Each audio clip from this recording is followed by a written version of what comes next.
RSS का जो राष्ट्रवाद है, जो हिटलर का राष्ट्रवाद है और तालिबानियों का जो राष्ट्रवाद है कि बहुसंख्यक लोग ही उस राष्ट्र में रहेंगे, ये साफ जाहिर है। आप मेरे बारे में प्रश्न कर रहे हैं तो मैं ये कह रहा हूं, मेरे जीवन की सबसे बड़ी भूल थी भाजपा में जाना और मैंने उस भूल का सुधार कर लिया। ये मेरे जीवन की सबसे बड़ी उपलब्धता है।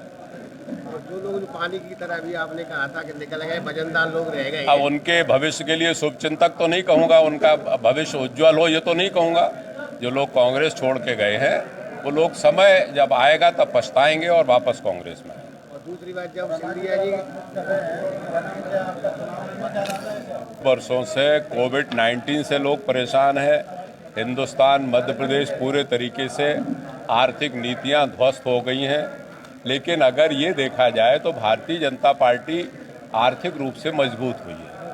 चाहे उसने 350 करोड़ का अपना राष्ट्रीय कार्यालय बनाया हो, चाहे उन्होंने नए उद्योगपति अडानी जैसे स्थापित कर दिए हों, अंबानी जैसे लोगों को एक छत्र हिंदुस्तान में पैसे वाला बना दिया हो, तो उनकी नीयत में बड़े लोगों को पैसे वाले बनाना है, गरीब आदमी की मदद करना दक्षिण पंथियों की विचारधारा में नहीं है। दूसरी बात, जो विधायक कांग्रेस ने आरोप लगाए थे कि 33 करोड़ रुपए में बेचे थे, तो सही है? 35 करोड़। अब ये विषय चुनाव के समय आया था, लेकिन इस पर कोई भी न तो कोर्ट में कोई गया है न इस पर कोई तथ्यात्मक बात हुई है।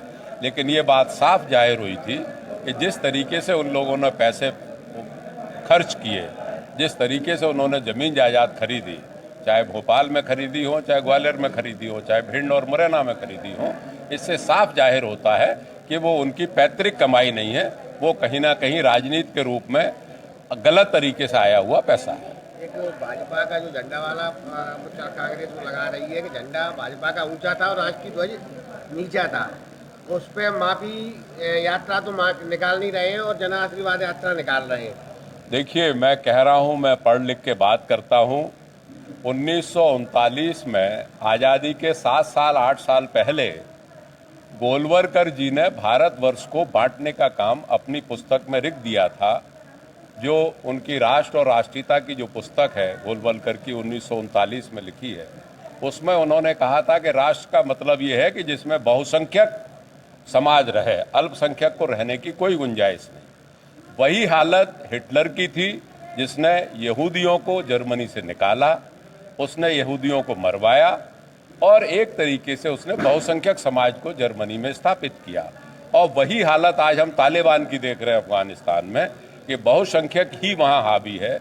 यानी आरएसएस का जो राष्ट्रवाद है, जो हिटलर का राष्ट्रवाद है और तालिबानियों का जो राष्ट्रवाद है कि बहुसंख्यक लोग ही उस राष्ट्र में रहेंगे, ये साफ जाहिर है कि नाजीवादी सोच है, ये हिटलरी सोच है, ये दक्षिणपंथी सोच है, ये समाजवाद का सोच नहीं है। हमसे जुड़े रहने के लिए हमारे YouTube चैनल को सब्सक्राइब करें और नई वीडियो की नोटिफिकेशन के लिए बेल आइकॉन को दबाएं। अगर आप ये वीडियो Facebook पर देख रहे हैं तो लाइक जरूर करें और ज्यादा से ज्यादा शेयर करें। धन्यवाद।